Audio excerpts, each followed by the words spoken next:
Assalamualaikum warahmatullahi wabarakatuh. Perkenalkan, nama saya Inggit Putri Mediva, NPM 21141810 dari jurusan Ilmu Tanah, Fakultas Pertanian, Universitas Lampung. Di sini saya akan mempresentasikan tentang unsur hara nitrogen. Teman-teman semua sudah pada tahu belum unsur hara nitrogen itu didapatkan dari mana?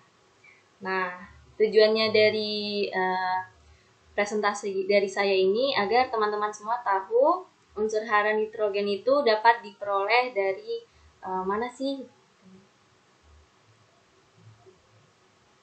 Baik.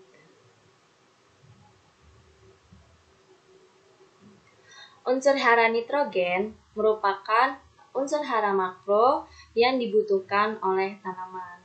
Nah, unsur hara makro ini merupakan unsur hara yang tidak dapat digantikan atau mutlak. Jadi unsur hara ini wajib pada suatu tanaman gitu, teman-teman. Nah, unsur hara nitrogen ini juga dapat merangsang pertumbuhan vegetatif tanaman secara keseluruhan dan juga berperan dalam pembentukan klorofil pada tanaman, protein, dan juga asam amino. Nah, unsur hara N yang dapat diserap oleh tanaman itu dalam bentuk senyawa anorganik NH4+ dan juga NO3-. Nah, teman-teman semua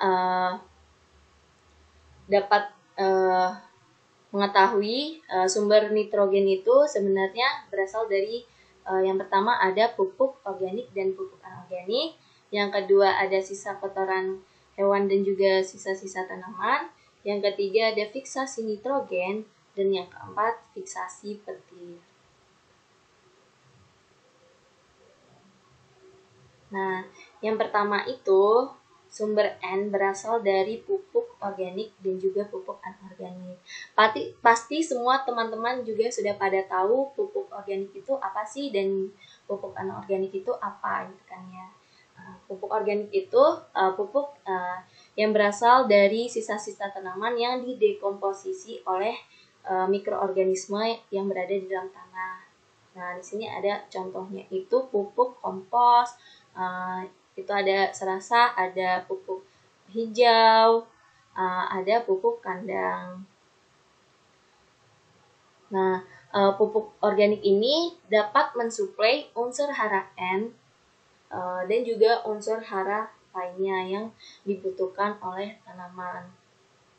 Nah, yang selanjutnya ada pupuk anorganik. Nah, kalau pupuk anorganik ini dia dibuatnya dari pabrik, jadi ini adalah buatan manusia kan ya. Nah, pupuk anorganik ini juga mensuplai unsur hara N dalam jumlah besar maupun unsur hara yang lainnya, teman-teman. Nah, contoh dari pupuk anorganik ini sendiri ada pupuk NPK dan juga pupuk urea. Jadi pupuk organik dan anorganik ini dapat menghasilkan N gitu. Nitrogen. Baik. Yang selanjutnya yaitu ada sisa tanaman dan kotoran hewan. Jadi sisa tanaman dan kotoran hewan ini dapat mengalami proses dekomposisi yang dapat mengubah senyawa organik menjadi senyawa anorganik berupa amonium NH4+ yang biasa disebut dengan proses amonifikasi. Jadi sumber N ini juga bisa berasal dari sisa tanaman dan kotoran hewan gitu guys. Nah, yang selanjutnya yaitu ada fiksasi nitrogen. Nah, fiksasi nitrogen ini juga merupakan sumber N yang apabila N2 di udara atau di atmosfer itu masuk ke dalam tanah. Nah, kemudian sudah masuk ke dalam tanah, nitrogen itu diikat oleh bakteri Rhizobium. Nah, dia diikat di bintil-bintil akar pada tanaman kacang-kacangan atau legum, guys. Nah, yang selanjutnya ada fiksasi petir atau lightning. Nah, pasti teman-teman semua bertanya kenapa kok petir bisa menghasilkan N gitu kan ya. Nah, petir ini bisa memecah. Yang tadinya tuh di udara kan ada N2 di atmosfer tuh. Nah, dia dipecah oleh petir itu. Nah, terus dia bereaksi dengan oksigen dan kemudian membentuk nitrat atau NO3- yang dapat diserap oleh tanaman. Begitu, teman-teman. Nah, biar teman-teman tahu nih lebih jelasnya, itu ada yang namanya siklus nitrogen. Nah, ini gambaran siklus nitrogen, terbentuknya N yang tadinya tidak tersedia menjadi tersedia oleh tanaman. Nah, nitrogen atau N2 di udara, di atmosfer itu akan masuk ke dalam tanah nih. Nah, ke dalam tanah sudah masuk, terus dia diikat oleh bakteri Rhizobium pada bintil-bintil akar pada tanaman kacang-kacangan atau legum.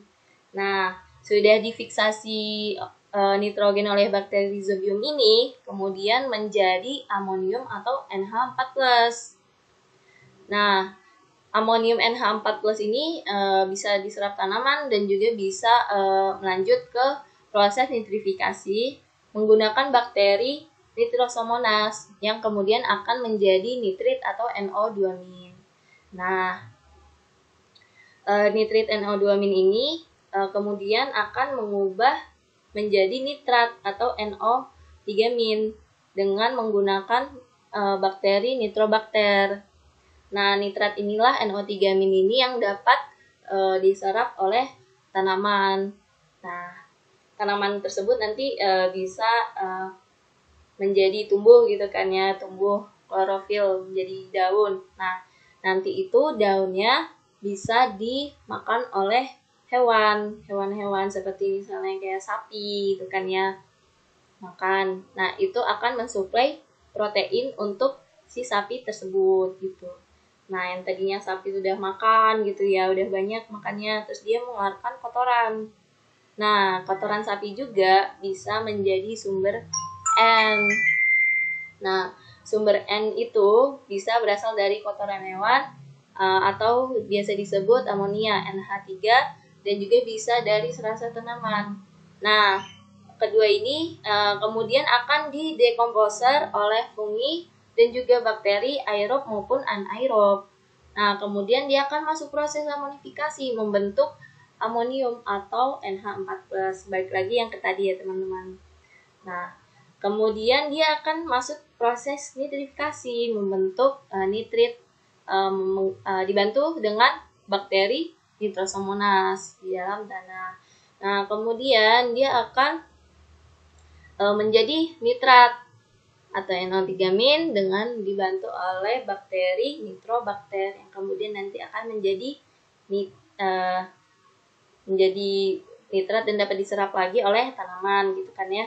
Nah, terus nggak cuma dari itu saja, M juga kan tadi bisa dari petir tuh teman-teman. Nah, petir yang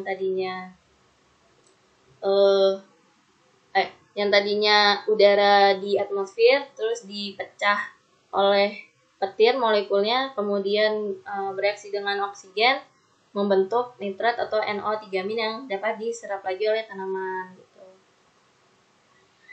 Nah, terus tapi tidak semua nitrat itu dapat diserap oleh tanaman, teman-teman semua. Nah, nitrat yang tadinya udah diserap dan sisanya masih ada sisa tuh. Nah, sisanya itu masuk ke dalam tanah, itu mengalami pencucian, dicuci gitu kan ya. Karena dia berupa sisa dan juga sisanya juga bisa keluar ke udara lagi berupa N2O melalui proses yang dinamakan denitrifikasi.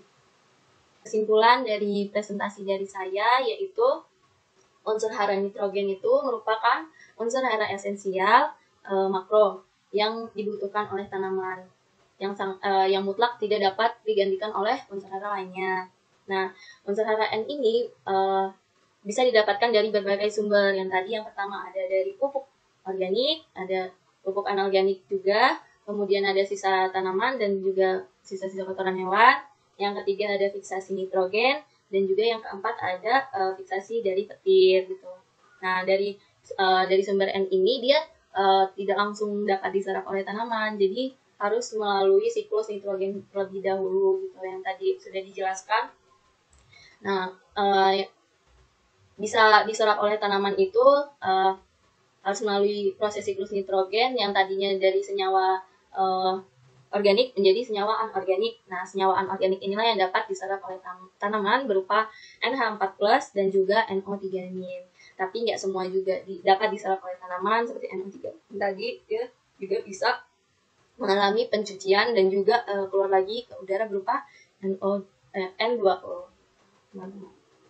Terima kasih. Sekian presentasi dari saya. Mohon maaf bila ada kata-kata saya yang salah. Saya juga mohon ampun kepada Allah. Saya akhiri. Wassalamualaikum warahmatullahi wabarakatuh.